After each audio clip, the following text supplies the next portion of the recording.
Heavy snow is back in the forecast, especially for the south or central plains before our pattern flips up, as well as the likelihood of seeing some very long-lasting showers and training rainfall with the arrival of our next upcoming winter storm. Storm Prediction Center has the Gulf Coast bullseyed for severe storms with a day 4 risk now into Georgia and South Carolina. Welcome back to the Weather Center, everybody. Before we get started with this latest update, I would really appreciate it if you like and share this video with those you believe will benefit from the information that's going to be coming up here in a moment, as well as considering hitting that subscribe button and making sure your notifications are turned on so you do not miss an update, because it does look like with this upcoming pattern flip, the rest of February and even into early portions of March are going to be very busy, not only for the Weather Center, but for a lot of you guys out there, particularly for the eastern United States, okay? Let's fasten our seatbelts and get started. Now, today we're going to get started with our 500 millibar geopotential heights, because I think this is going to do a phenomenal job of really explaining the big picture as to why our pattern is literally going to turn upside down from one extreme to the other here in a moment.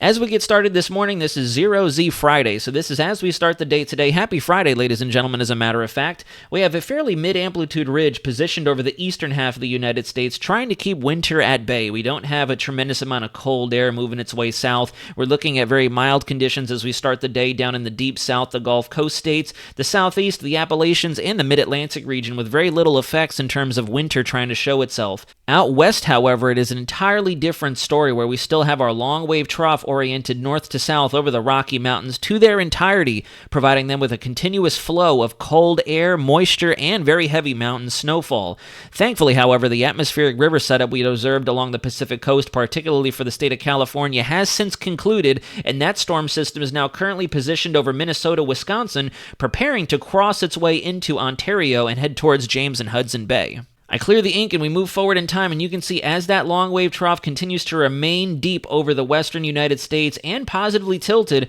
we are expecting right about here, this is 18 Zulu on Sunday afternoon, this upcoming Sunday afternoon, we're looking at cyclogenesis preparing to take shape over Texas and parts of Oklahoma, a very favorable region it seemed during this El Nino wintertime setup. As this system gets started, you can expect we are going to get good, ample warm air advection and moist air advection out ahead of it, and you can already see our contour gradient pattern, these black lines right in through here, spreading out like a fire hose just out ahead of it. That is our upper level diffluence, which is precisely why at the start of this video, Storm Prediction Center has that area almost blanket issued for a level 2 risk of severe weather as we roll through Sunday, and even extending it further to the east on Monday, which I'm totally on board for. If you guys tuned into my live stream yesterday, I would have honestly designated those exact same areas just based on all the model data I was looking at. If we continue the loop, you can see that storm system does progress off to the east-northeast, riding that temperature discontinuity, that band of leftover frontal energy that is currently positioned across the U.S. like so, oriented in a southwest to east-northeast fashion,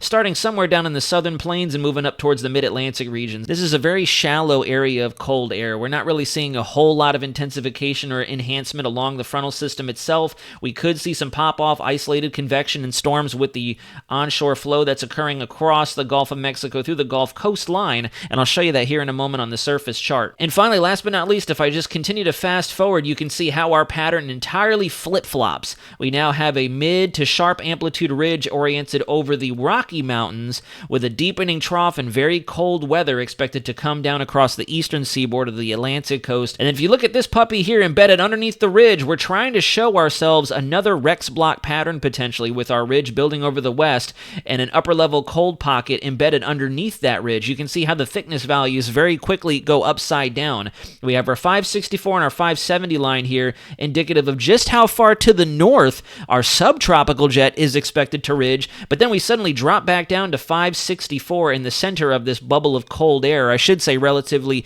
cooler air that's really going to cause a lot of havoc for the south. Coming on over here to our 0Z European model, we're looking at our mean sea level pressure and our thickness lines on here. The thickness is a wonderful tool this time of year to identify what type of an air mass, if you have a frontal system, a baroclinic system moving through your local area, and that's exactly why we have this tool pulled up. As we begin to move forward in time, let's go ahead and fast forward right to Sunday. Right about here, this is as we begin the day Sunday, so this is very early morning while a large majority of us are asleep. You can see the synoptic scale pattern here is very favorable for a lot of rainfall, as well as that likely likelihood of severe weather. If we were to do a brief bit of synoptic analysis, we have a nice high pressure stationary just to the south of Bermuda. This is the island of Bermuda. We're sitting right underneath that high pressure as it rotates in that clockwise fashion and drives a lot of modified moisture and relatively warmer air out of the Caribbean through the Caribbean islands, the Yucatan Channel between Cuba and the Yucatan Peninsula, up through the Gulf of Mexico, and as you can see, here are all of our cold thickness values.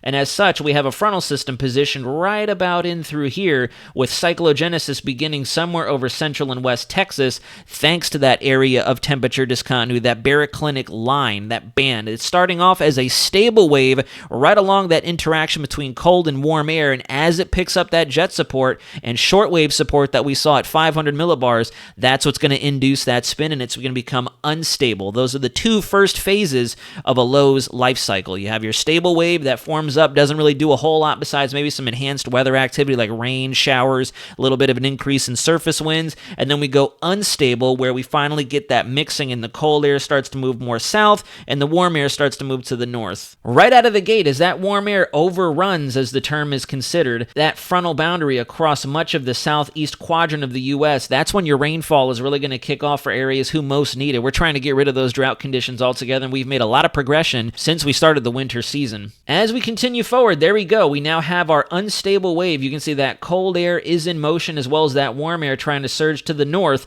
and that's precisely why Storm Prediction Center is thinking we do have a likely chance at seeing some severe weather, particularly strong convective winds, thanks to our D-capes, or our downward downdraft cape, which is downward forcing in the mid to upper levels of the environment that'll help those updrafts collapse and rush down to the surface very quickly, spawning those straight line winds, those convective outflows that can produce 40, 50, sometimes even 60 mile an hour winds as they do so. And of course, thanks to the interaction between our jet streams, the polar front to the north and that very, very intense subtropical jet to the south, our shear component is always going to be available to get these storms spinning, so the tornado risk really needs to be examined as we go through Sunday afternoon, Sunday night, and then eventually Monday as we get into the southeast U.S. We move forward in time, and you can see this is right about when Storm Prediction Center is thinking we could be in the most unstable quadrant of this storm system. Right in through here is where we could possibly see the greatest level of buoyancy, our moist air and warm air advection interacting with that punch of cold air onto the west side of the low as it moves into Tennessee, Kentucky, exiting Arkansas and Mississippi. Now, just using these thickness lines alone, here's the 540 line, folks, and honestly, the verdict is still out as to whether or not we're going to get a tremendous amount of snowfall with it. The SHREF, the NOAA blend of models, do believe, thanks to that trough that's currently positioned out west, as this low begins to form, we will see some of that cold air bleed out into Oklahoma, parts of southwestern Kansas, and the Texas Panhandle, providing them with several inches of snow, maybe between 4 to 6 inches in some areas. But then as we move away from that cold air, you can see we move away from those very, very shallow, very densely packed thickness lines indicative of our polar air. That's when that snow band might weaken a little. We might see a slight powdering, a slight dusting as the system transitions off towards the east-northeast. Let me get this loop back in motion until finally we meet back up with the cold air that's situated predominantly up over the extreme northeastern United States, and then we finally can start to see that snow band reignite for parts of the extreme eastern seaboard. Now, this is where we have some discontinuity in our models. The GFS wants to go as far as giving feet of snow to the northeast, and I don't really believe that's going to be likely. A lot of our moisture contained within this storm is going to be well off to its east. We won't see too much of that robust wraparound moisture, as we like to call, interacting with that rain-snow line and eventually transitioning rapidly to that snowfall. And then really quickly, before we examine the snow totals, I want to go forward in time. Look at that cyclogenesis that's expected to take shape with that cold pocket down over the south. And the thickness lines, once again, a wonderful tool, guys. If you don't use them, I definitely recommend you start to use them a little bit more. You can see in just the thickness values here comes that bubble of relatively cooler air entrenched underneath our ridge. You can see it plain as day just looking at our thickness lines alone, ignoring the precip or the mean sea level pressure on this chart. And there's that difluent flow out ahead of it as it kind of digs south and tries to rip equatorial moisture out of the eastern and central Pacific and surge it over Mexico and into southern Texas. Go forward just a few more panels, and we are finally close enough in time to see exactly what the Euro is thinking, and I'm a little concerned about this system, guys, and the main reason is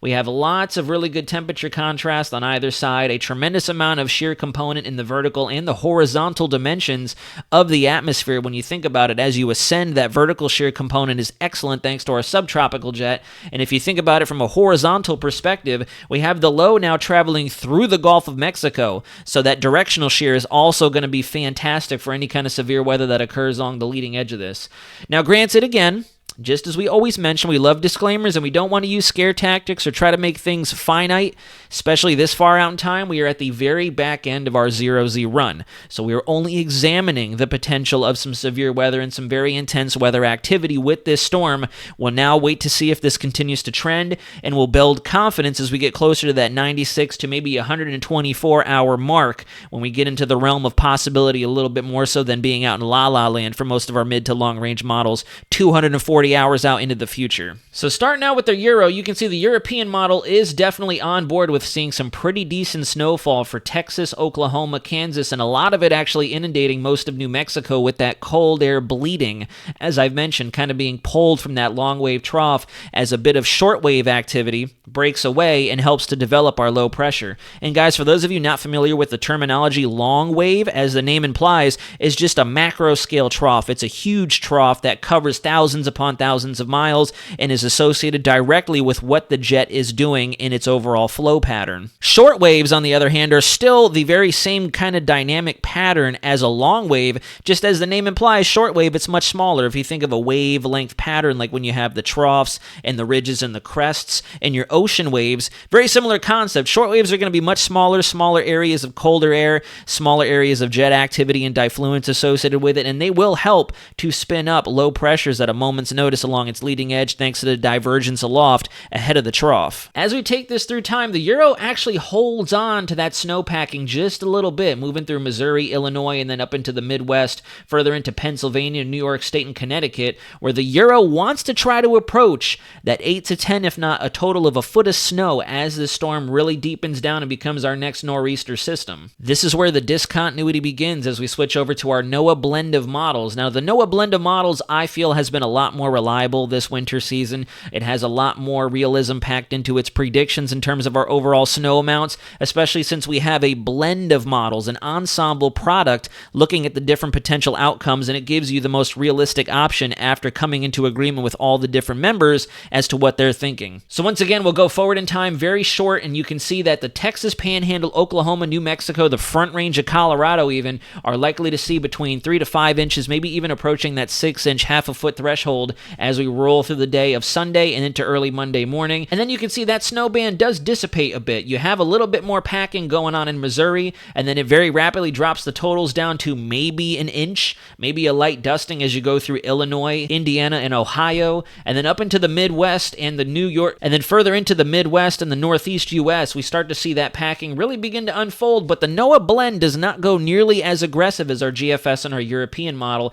keeping us kind of maxed out for the Northeast all the way up through the border of Maine and Quebec. We see upwards of 3 to 4 inches at best, so we have a lot of examining to go still. Snow is not out of the question. Snow is more than likely about 90% chance going to happen. It's just a matter of how much and for who. Alrighty, folks, we're going to go ahead and wrap up the video. I know we really didn't cover too many of our bases today, but I figured I'd go ahead and leave it on a short and sweet note, especially since we talked about a lot of the ongoing dynamics within each of the model platforms and the charts that we pulled up. So if you have any questions, please drop them in the comments section below, or drop me a line on my Instagram, my X, or my TikTok, where you will receive more daily and repetitive updates alongside my YouTube channel to kind of help supplement the rhythm that we've got going on the channel. But all in all, folks, the key takeaway is if you live in the South, we are definitely watching out for some localized flash flooding, as well as that severe weather potential, not only with our first system over this upcoming weekend into early next week, but then the cyclonic feature that could be forming up over Mexico, southern Texas, and moving through the Gulf of Mexico as we get into the following weekend of February 7th 17th and 18th. We're going to be closely examining that, and that's also why I didn't want to take too long to investigate the parameters with that, just because we are still 200 plus hours away from whatever may be taking shape around then. If you liked and enjoyed this video, please like and share it with those of you who you believe will actually benefit from this information, especially if you were in the direct path of the severe weather, the localized heavy rainfall, and the snowdrift as this system begins to really deepen down and move up towards the east and northeast. And if you're brand new to the channel or have been going back and forth seeing me popping up in your recommended videos, please consider hitting that subscribe button. I'm more than happy to have you join the Weather Center community, and in fact, we all welcome you with open arms, and it is very exciting to have you along for the ride as we continue through this already very robust 2024 calendar year. Thank you very much for watching, guys. We'll see you again next time, but until then, this is Weather Center Nazario, signing out.